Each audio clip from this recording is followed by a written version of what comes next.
and welcome back to our Love Connection episodes, weekly episodes that we are coming here and share some love and relationship tips. And it's me, Irina Portnova, here with Coach Elle. And Elle, how are you doing today? I'm great. Thank you for asking, Irina. Everything's great. Yay! Absolutely. So let's just dive in into our topic, the impact of past relationships on present love. How our past relationships affect us in a way how we carry the current relationship and what can we do about it? uh, that's a great question. That comes up every time I work with my clients because it becomes our pattern. Mm-hmm. So, past relationship, it can be anything that has happened during the childhood interactions. And it's interesting. I had a client and we were talking about what is it that with this relationship comes up for him, and it's reminded him of his mother and his ex-wife. And so we went through, what was the what was the questions, what was it, that incident, what I mean, we went deep. And it was interesting, as soon as he found out that every time that his reaction is based on those past experiences, not based on this new relationship, his eyes like opened up. And I said, okay, so every time that you're having a conversation with this new person, make sure that you're not comparing or you're not in that past experience. Because if you're in that past experience, then the answer, the interaction would be from that negative part of you who experienced those negative patterns from the past. So we all have to be very conscious in the moment. The consciousness is very important in any kind of interaction, because if we answer the question of the whoever is asking us a question, or this interaction goes to a negative place, the first thing I ask myself, am I in my past experience or am I here now? And then sometimes it takes me like, let me think about it and answer you, because that's the time when you really bring yourself to present moment, and then you can answer. Mm-hmm. I I, love it. I invite people to really, really ask themselves the question. And the exercises, I can talk about that later on, that I can share, is really brings you back to the present moment. Because if you do that on a daily basis, then your unconscious becomes more conscious as you do it on a daily basis. So we can talk about that later. But yeah, Mm-hmm. it's a great, great question. And um, a lot of people are in that past experience instead of being present to the moment. Mm-hmm. You know what? When you are sharing, and I think it's a pattern for a lot of men because a lot of men are looking into their wives as their mothers in terms of like they are looking for the same traits, even the physical features of their moms. I think this is something that is already in the nature, and a lot of times it might not serve them well, right, if they had like anything negative coming from their childhood. But let's talk, yes, okay, our childhood experience obviously has some impact, but let's talk about the relationship themselves. When we are moving from one relationship to another, what do we usually carry? Like, we usually carry some kind of baggage, right? Because there Yeah. was a reason for us to end that relationship, whether our partner ended it first or it came from us, but something really didn't work. That's why we are not in that relationship anymore. And as we move forward and we move to a new relationship, it's very important to take your time to have the healing and understand why that relationship didn't work, because Otherwise, if people are jumping right away into the new experience, just kind of just put the patch on their wound, right? Not Yeah, actually it's not healing gonna. the wound. And the things start repeating themselves. So that vicious cycle goes again and again and again. And the idea is that then everything kind of just awakens. Okay. And people start like having these fears because they remember the past experience, the past trauma, whatever they were experiences with their partners before. And they carry that. All these past negative memories, they carry it over into the new relationship, which that new relationship has nothing to do with what happened in the past. What do you think Yeah. about how? Yes, but there is one thing that I invite them to look at. Look at the past relationship. Do you see any patterns, any similarities in whoever you bring to your life? Do you look at the past experience? Oh, he or she had 90%, 98%, 99% was his fault or her fault. But for one time, let's look at what was that 1% on your side. Usually, that 1% solves all the problems. When you look and see what was what was your side that you put into that interaction that was not correct, and it all comes from your own past experiences, then when you know what it is and you become conscious about it, so your new experience, you question yourself. I can give you me as the as an example. Mm-hmm. So my past experience was, is long story short, my primary caregiver left when I was 6 years old, and my thinking is whoever I love will leave me. That was my limiting belief. That's it's has been there and probably will be there for the rest of my life. But then how conscious I am to really ask myself, what am I doing in this interaction? So in my old interactions, I would do anything and everything to keep that relationship and putting myself outside. I mean, not paying attention to myself and my own needs at all. Mm-hmm. So then of course this is not going to work because I'm not even knowing what I want in a relationship, not knowing what to say and ask and interact. So the other person wouldn't know what my needs are because I would ignore it totally. I would always concentrate on the other person's needs, Mm-hmm.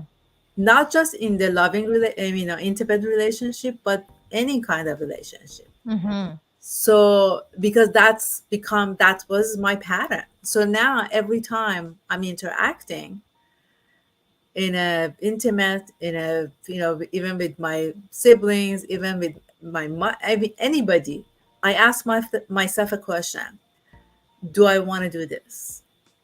Is it Mm-hmm. okay for me? Do I feel good to do it?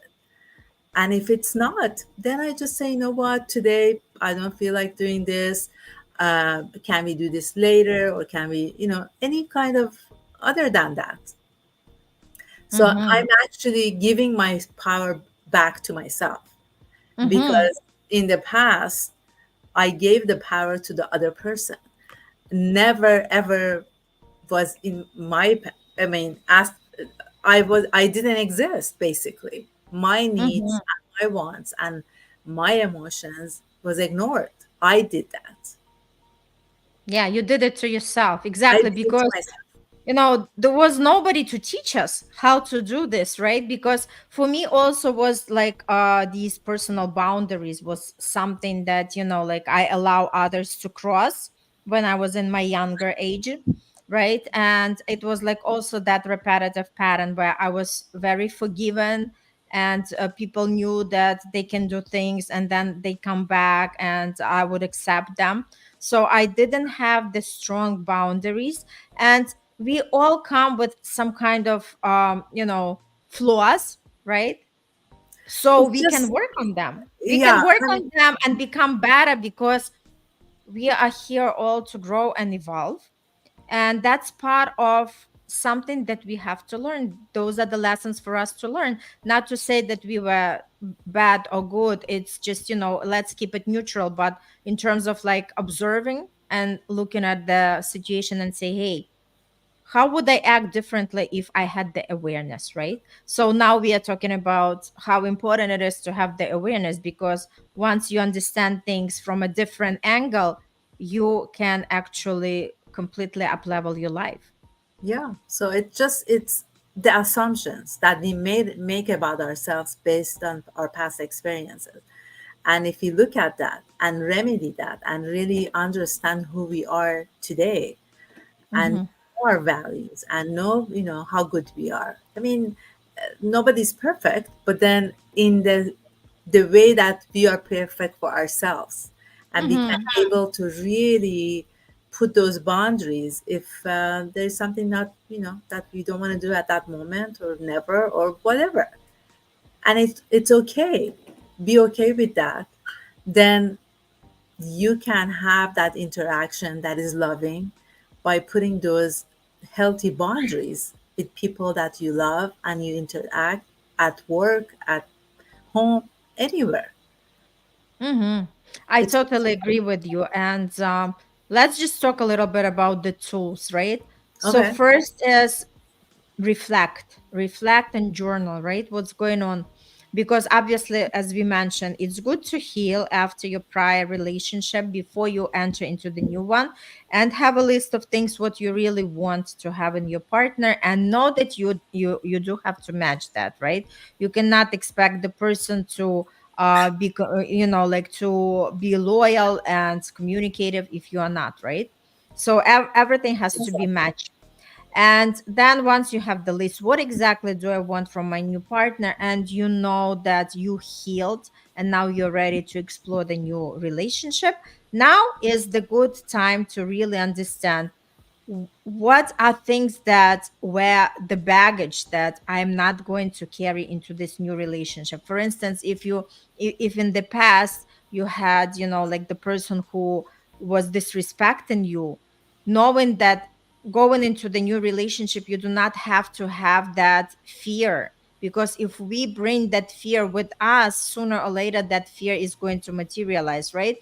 Each time Yeah. when you go into the new relationship, do not think of anything what happened in the past, but rather, like as you would read the new book, same thing, you're just opening new chapter of your life. Let's start it fresh, let's start it clean. And that's why I love this life, because every day you can start fresh and clean, right? And that's Yeah. very important, right? That's very important, just to know that. So your present love is not going to echo something from your past, right? And then obviously if you start seeing some patterns and traits, then the best way it is to address them right away and sit down and say, look, this is something I was going through in my past relationship, and this is something I do not want to experience. Can we agree on that? For instance, you're not going to raise voice at me, right? If you're going to continue raising your voice at me, I think we are not going to stay anymore together, right? This is a deal breaker for me. That's it. Exactly. Exactly. Just, like people have to know if they want to be in the partnership, there is always some kind of commitment, there is some kind of agreement, and there is something that, people do not just act the way as they please, but they always become caring towards their partner if they truly love them. Yeah. So understand that your energy has to change also. It's not just becoming conscious, it's, yeah, super important. But then if your energy is still in that negative part of the past, then you will attract those people from the past. So really Hmm. work on that belief system, that energy that you also putting out there. Uh, Hmm. Try to really meditate, as you said, just journal and bring those negative energies that are still part of you out, And it's a sometimes it's a everyday work for a while to get to that place of knowing yourself, understanding who you are, and accepting yourself, Mhm. loving yourself with from all the flaws, anything that you have had in the past and the present, and just Mhm. be comfortable with who you are and be able to, as you said, just say, this, if you're going to raise the voice at me, this is my deal breaker. It's not going to work. And you can say it so simply from your heart, and they will know. The, the, Mhm. the, the, the way that you speak is very important for yourself and for the other person, because that energy comes from your voice to the other person. Yes. So we talk about journaling, we talk about importance of communication, important to have the agreement, what's non-negotiable, what is the deal breaker, what are the tools? I would say, like every week do talk to each other in terms of like what went great, praise each other, compliment each other, and also talk about what would you love to see that works differently. It's very important. Yeah, exactly. And then, as a personal note, that's what to become conscious. Have those alarms on your phone, and a couple of times a day, ask yourself, how do you feel, and what do you need? Because I love that. yeah, it becomes that. Then you go inside, give yourself at least 2 minutes, 1 minute, as what a much of time you have, and just put your hand on your chest and say, well, what do you feel? I feel happy, I feel sad, whatever it is. Sit with that feeling, and it's okay to be sad. It's okay to Mm-hmm. feel negative. And then, what do you need? Maybe that part of you that is sad at that moment needs a hug, Mm-hmm. needs a glass of, I don't know, coffee, tea, anything that will soothe, or soup, or whatever Bubble that's bath, bubble bath, yes, massage. massage, anything, or go for a walk. I mean, that's me. When Yes. I'm in that, the other day, I came home. I was at the library. Came back home at 3 o'clock in the afternoon. I was like, so much going on in my head all day, and I needed a break. So I gave Mm-hmm. myself a break. I went for a walk for 10 minutes, came back, was, energized because I gave myself that break. So ask yourself, what do you need? And give Mm-hmm. yourself that need. And it becomes apparent because people around you will watch you, will see it, will get that energy that you actually really in tune with who you are. And Mm-hmm. they also follow that with you. Absolutely. Yes. So let's just wrap it up saying that there is an impact of past relationship on present love. So for us not to carry that baggage, we have to be more mindful, we have to be more thoughtful, and really check in with ourselves from time to time to understand that we are not dragging something that's supposed to be left, with the locked door. And I just wanted to make two announcements. First announcement that we are going to resume our lives after New Year 2025, because it's a busy time for both of us right now. And we appreciate and love that you're coming and you're participating with us. And just wanted to say that also, I'm running the summit. It's called, Yes. yes, and Alice is a speaker in I'm that gonna do it. summit. So we are obviously going to see you more during our time where we go online and just speak about what this is all about. But the topic is experience love again after divorce. And whoever is listening, if this relevant to you, come and register. This is the link, and I also posted that link in the comments. So it's lifepalette.net/love, and register and give yourself that gift. It's going to be fun. It's going to be cool. and it's for 2 weeks. It's pre-recorded. You will have the time to watch the experts, 2 experts per day, for 24 hours. It's only 1 hour a day. It's great because not too much commitment, and you can just consume the information. And Elle, do you have anything else to add? No, I just wanted to say that we always here. You have our Mm-hmm. emails, and you can either Yes. email us to comment on these live posts that we have on YouTube and LinkedIn and Facebook, all over the place. So if you have any questions, Mm-hmm. private message us, and we're always here to answer any questions that you have. We have enjoyed being on this platform, interacting with you for the past, I don't know, 10, 11 months. So be happy to see you again next year, and Yes. see you in the Irina Summit in next. Yes. Thank you so much, and all the best. Thank you. Take care. Bye. Bye.